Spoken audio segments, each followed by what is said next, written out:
আন্দোলনের নিয়ন্ত্রণ সাধারণ শিক্ষার্থীদের হাতে নেই। এই রাজাকারদের টেন্ডার যারা নিয়েছে তারা এখনো কর্মসূচি অব্যাহত রেখেছে। আমরা দেখছি যারা প্রফেশনাল আন্দোলনকারী, এই স্বাধীনতা বিরোধীদের এজেন্ডা যারা বাস্তবায়ন করতে চায়, এই যারা রিমোট কন্ট্রোল করছে, পেছন থেকে যারা কলকাঠি নাড়ছে, তাদেরও বাংলাদেশ ছাত্রলীগ শেষ দেখে ছাড়বে। রাজপথে কে থাকতে পারে কে থাকতে পারে না সেটি সময় বলে দেবে।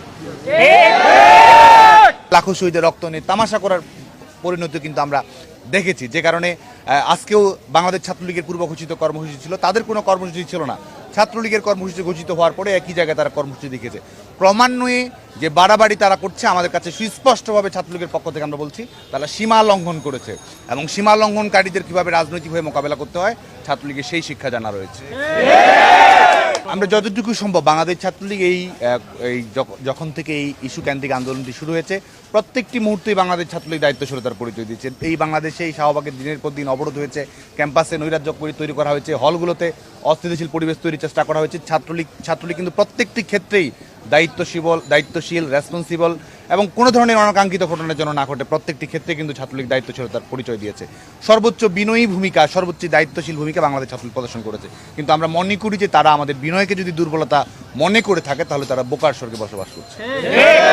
ইতিমধ্যে আমরা বলছি যারা স্বাধীনতা বিরোধীদের চিন্তা দর্শনে যারা বিশ্বাস করে, তাদের হাতে চলে গেছে। এই আন্দোলনের নিয়ন্ত্রণ সাধারণ শিক্ষার্থীদের হাতে নেই, যে কারণে আমরা মনে করি এই আন্দোলনকে ভিন্ন খাতে প্রবাহিত করা, ইস্যু ভিত্তিক একটি আন্দোলন, যে আন্দোলনের একটি পরিণতি ইতিমধ্যেই এসেছে। অ্যাপিলেট ডিভিশনের যখন হাইকোর্টের রায়ের উপর স্ট্যাটাস কো দেয়, শিক্ষার্থীরা প্রজ্ঞাপন 2018 সালের প্রজ্ঞাপন পুনর্বহাল চেয়েছে, 2018 সালের প্রজ্ঞাপন পুনর্বহাল হয়েছে, এবং সংশ্লিষ্ট সকল মহলই বলছে এটির ব্যাপারে সকল পক্ষই আন্তরিক। যে কারণে আজকে যারা এটিকে ভিন্ন খাতে প্রবাহিত করার চেষ্টা করে, আমাদের প্রিয় প্রধানমন্ত্রী, তরুণ প্রজন্মের হৃদয়ের স্পন্দন, আমাদের তরুণ প্রজন্মের আস্থার শেষ ঠিকানা মাননীয় প্রধানমন্ত্রী বঙ্গবন্ধু দেশরত্ন শেখ হাসিনার বক্তব্যকে বিকৃত করার মতো উদ্ধত্ত তারা দেখিয়েছে।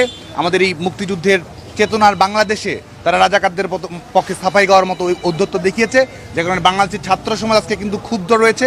বাংলাদেশের ছাত্র সমাজের মধ্যে আজকে প্রতিবাদের স্ফুলিঙ্গ আমরা দেখতে পাচ্ছি, এবং আমরা মনে করি যে আমাদের ঐক্যবদ্ধ প্রতিরোধের মাধ্যমেই এই যারা প্রফেশনাল আন্দোলনকারী, এই স্বাধীনতা বিরোধীদের এজেন্ডা যারা বাস্তবায়ন করতে চায়, এই যারা রিমোট কন্ট্রোল করছে, পেছন থেকে যারা কলকাঠি নাড়ছে, তাদেরও বাংলাদেশ ছাত্রলীগ শেষ দেখে ছাড়বে। বাংলাদেশ ছাত্রলীগ রাজনৈতিকভাবে, সাংগঠনিকভাবে এবং রাজপথে এটি মোকাবেলা করবে।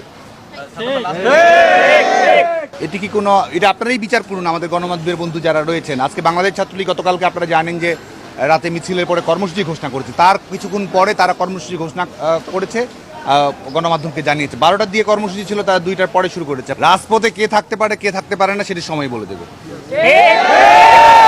সাধারণ শিক্ষার্থীদেরকে তারা উস্কানি দিচ্ছে, ছাত্রলীগের নেতাকর্মীদেরকে উস্কানি দিচ্ছে, আক্রমণের ভয় দেখাচ্ছে, এবং যে কারণেই আজকে স্বাধীনতা বিরোধী যে শক্তিটি রয়েছে সেটি তাদের উপর ভর করেছে। বাংলাদেশ ছাত্রলীগ সচেতন রয়েছে, আমাদের ঐক্যবদ্ধ শক্তিতেই তাদেরকে আমরা পরাজিত করব।